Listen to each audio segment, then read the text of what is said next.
Yes, you know what that means, Joes. Married at First Sight is back, and we are learning more and more in each episode about all these different characters. Oh, and characters is the key. There's some real characters, isn't there? There is indeed. Okay. One of them absolutely is Jessie from WA. Very happy to say as well, is this your first Australian interview, Jessie? Good morning. Good morning, Jody and Hazy. Hey, guys, I'd love to tell you that it is. It's actually my second. Oh, what? Well, that's my big ick. Nice. Oh, okay. Well, let's play a little bit of Jessie's ick list for everybody because, Jessie, I don't think you're alone in this. I think everyone across the nation has an ick list. Do you get For the sure. ick quite easily?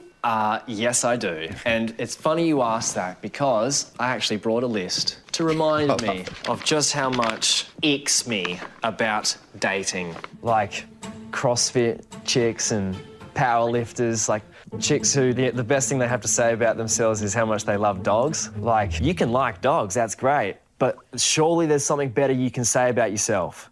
Another one is the star sign chicks. Yeah, that's not me. Jessie, I'm not just saying this, but I think that there are a lot of men who completely agree with you. Yeah, my phone went off with a lot of former male friends being like, mate, speaking on behalf of all of us here. Well, I mean, going through the full list, you talk a lot about women who are obsessed with Instagram and TikTok and all that sort of stuff. I don't think you're alone with that. I think that's a real turn-off for most men. Yeah, it is. How did it go at the reception, Jessie, when your new bride asked you what your star sign was? What were you thinking? Your face said a lot. What were you thinking? Yeah, hey, my face does say a lot, doesn't it? I actually, I really wish that they showed last night a lot more of the really great time that Claire and I had at the wedding. But what was I thinking? Like, okay, yeah, she's into star signs, or yeah, she's into crystals. But it wasn't a complete deal breaker, you know? Yeah. So emotional too for you, Jessie. Can you take us through that? I mean, you're a marriage celebrant, so you've done this so many times, but it just, it hit a different spot?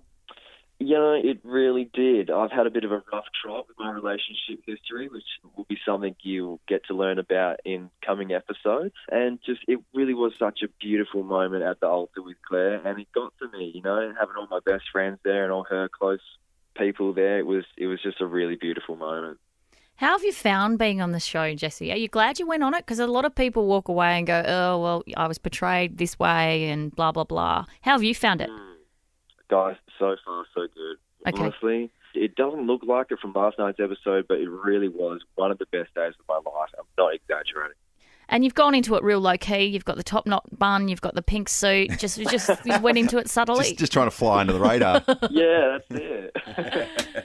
Mate, can you give us some, you're not going to give too much away, but are we in store for some giant little pieces of controversy? Because we do know that MAFS likes to serve that dish up very nice and hot. Yep, they absolutely do. And let me tell you guys, just strap in. Oh, strap in. I love it. Jessie, thank you so much for chatting with us this morning. And I'm glad you enjoyed the show. And hopefully everything pans out with your new bride. Yes, fingers crossed. Thanks so much. Good on you, buddy. Cheers, mate. All the best.